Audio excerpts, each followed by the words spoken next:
देखिए, लगातार पल्स 24 आपको धौलाना विधानसभा क्षेत्र में जो एक कंपनी है जिसका नाम है मून बेवरेज प्राइवेट लिमिटेड, इस क्षेत्र के लोग लगातार 12वां दिन है आज धरने पर बैठे हैं अपनी मांगों को लेकर, क्योंकि जो इस फैक्ट्री ने उन किसानों से वादा किया था वो कहीं ना कहीं अपने वादे पर नहीं है, मुकर गई है। उसको लेकर आज यहाँ किसानों से भी बात करेंगे, आपको लेकर चलते हैं उन किसानों के पास भी जो ये moon beverage private limited company है, इस पर लगातार 12 दिन से धरने पर बैठे हैं, मगर उनकी जो मांगे हैं अभी तक यहाँ के मैनेजमेंट ने नहीं मानी है। आज किसान के पास लेकर चलते हैं, उनसे भी बात कराते हैं क्या मांगे हैं जो आज कोको कोला कंपनी के फैक्ट्री के सामने उन्होंने 12 दिन से धरना प्रदर्शन किया हुआ है। सीधी बात करेंगे किसानों से, लेकर चलते हैं उन किसानों के पास में उनकी क्या मांगे हैं।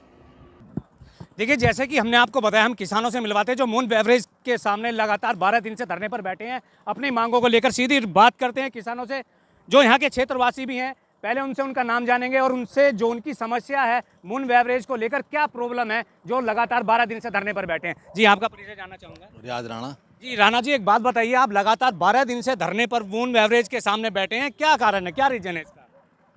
रीज़न तो ये है कि हमारी मांगे जो हैं वो कानून के दायरे में है। पहले तो मैं आपको अपनी मांगे बता दूं। हमारी मांगे ये है कि जो यूपीएसआरटीसी ने जब एक्वायर की थी, और ये हाई कोर्ट का आदेश भी है, शासन आदेश है, कि जहां औद्योगिक लगेगा उसमें जिस किसान की ज़मीन जाएगी उस किसान के परिवार में से एक बच्चा लगेगा। सबसे बड़ी बात। दूसरी मांग हमारी ये है कि जो हमारे क्षेत्र के युवक पढ़े लिखे हैं, जितने भी पढ़े लिखे बच्चे हैं, वो बेरोज़गार घूम रहे हैं, प्रदूषण हम खा रहे हैं, भूमिहीन हम हो गए। यहाँ का आप जाइए, आप पीछे नाला देखिए, वहाँ पानी जो जहर है वो उसके सारे जा रहा खेतों में जाता है, उसको हम झेल रहे हैं। लेकिन नौकरी जो है ये और राज्य से लाके यहाँ नौकरी देते हैं अपने परिवार वाले लोगों को, अपने यार को, अपने पड़ोसी को, अपने रिश्तेदार को यहाँ नौकरी देते हैं। और हमारे जो क्षेत्र के लोग हैं जो प्रदूषण झेल रहे हैं उनको नौकरी नहीं मिल रही, वो बेरोज़गार घूम रहे हैं। और तीसरी मांग हमारी सीएसआर है।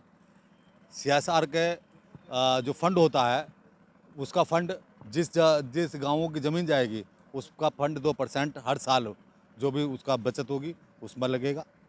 और एक मांग हमारी और है, जो हमारे यहाँ कोक में जो काम करते थे और वो ऑन ड्यूटी ख़त्म हुए हैं, उनके बच्चे लगने चाहिए, क्योंकि वो ड्यूटी पर ख़त्म हुए थे यहाँ। और अगर वो नहीं लगे, उनके लिए भी हमारी मांग है।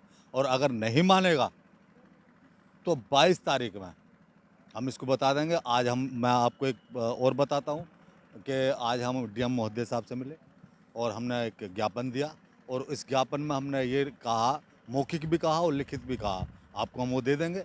उस पर लिखित मौखिक भी हमने ये कहा कि हमारा अगर उग्र हो गया है ये धरना, तो उस धरने के उग्र की जिम्मेदारी मैनेजमेंट की और प्रशासन की होगी, हम पर कोई जिम्मेदारी नहीं होगी। देखिए, जैसे कि बात हो रही थी सीआरएस फंड को लेकर, क्योंकि सीआरएस फंड का मतलब ये है कि जो यहाँ के क्षेत्र की जो भूमि इस कंपनी में एक्वायर हुई थी उसको लेकर इस क्षेत्र के जो भी बच्चे योग्यता अनुसार वहाँ यहाँ पर भर्ती की जाएंगे, मगर ऐसा नहीं हुआ। आज जो यहाँ के किसान और यहाँ के क्षेत्रवासी लगातार 12 दिन धरने पर बैठे हुए हैं, और भी यहाँ लोग मौजूद हैं, उनसे भी बात करते हैं क्या है पूरा मामला। जी, आपका नाम जानना चाहेंगे? मेरा नाम प्रदीप नागर है, मैं पूर्व प्रधान उदारामपुर नगला से हूँ। मामला ये है कि जो हमारा यहाँ ज़मीन गई थी उसमें जो कोको कोला फैक्ट्री में जिन लोगों की यहाँ ज़मीन गई थी उनके प्रत्येक परिवार के एक बच्चे को रोज़गार देने के लिए जो शासन आदेश भी है वो उन लोगों ने नहीं लिए हैं। उसमें हम पिछली बार भी बैठे थे तो कुछ लोग इन्होंने ले लिए थे, जो उस टाइम नाबालिग बच्चे थे वो आज बालिग हो चुके हैं, उनके लिए हम सबसे पहले उनके लिए बैठे हुए हैं। उसके बाद दूसरी मांग हमारी ये है कि जो बाहर से अन्य राज्यों से भर्ती करके ला रहे हैं, जो हमारे क्षेत्र के युवा हैं, भले वो पॉलिटेक्निक हो, आईटीआई हो, उसी के आधार पर सर्विस कराएं। हमें ये नहीं कह रहे कि अनपढ़ बच्चों को ले लो आप, जो योग्यता इनको चाहिए उस योग्यता के अनुसार हमारे बच्चों को रोज़गार दिया जाए। ये जो उत्तराखंड से, राजस्थान से जो अपने यार, रिश्तेदार और परिवार के लोगों को जो हमारी छाती पे थोपने का काम कर रहे हैं, इनके खिलाफ हमने आवाज़ उठाई। प्रदेश के मुखिया तो कहते हैं कि हमने नौजवानों को कई लाख रोजगार दे दिए हैं, पर आप जो यहाँ पर धरने पर बैठे हैं, क्या कारण रहा? प्रदेश के मुखिया कोई चूल्हे तक नहीं देखेंगे, हम उनको अपनी आवाज़ आपके द्वारा पहुंचाने का काम करेंगे, और तभी ये आगे की जो मुहिम चलेगी 22 तारीख के बाद उनके कानों तक आवाज़ पहुंचेगी कि ये हमारे उत्तर प्रदेश में बेरोजगारी कितनी बढ़ चुकी है। इसीलिए हमने आवाज़ उठाई है। अगर हम अपने घर बैठे थे तो प्रदेश के मुख्यमंत्री के पास में हमारी आवाज़ पहुंच नहीं पाती। अगले 22 तारीख में आपकी क्या रणनीति है, क्या करने जा रहे हैं बड़ा? हम राजनीतिक पार्टी भी इन्वॉल्व करेंगे, जो जितने संगठन हैं जो हमसे संपर्क करें उन सब लोगों को बुलाएंगे, एक मीटिंग करके और फिर आगे की रणनीति बनाएंगे कि हम इस धरने को गेट पर रखें, अंदर जाके पार्क में बैठेंगे। आपका सहयोग कौन कौन सी पार्टी कर रही है? किसानों की पार्टी भी कर रही है या कोई और संगठन भी जो आपका सहयोग कर रहा है? हमारे साथ में भारतीय किसान यूनियन के लोग भी आए हैं। भारतीय किसान यूनियन भानु के लोग भी, हमारे मनोज नागर जी हमारे बीच में आए थे।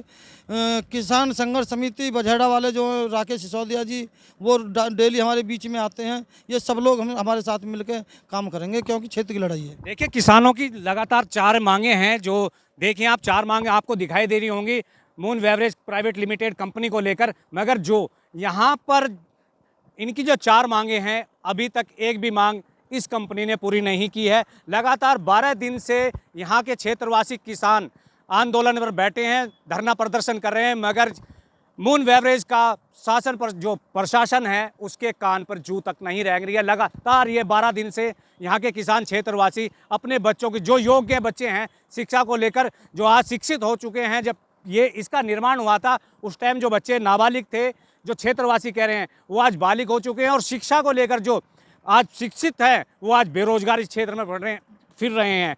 लगातार इस तरह की अपडेट आपको दिखाते रहेंगे, पल पल की खबरें आपको दिखाते रहेंगे, ताकि सच जिंदा रहे। अपने सहयोगी सरफराज राजपूत के साथ वाइस के राजपूत, Pulse 24 हापुड़।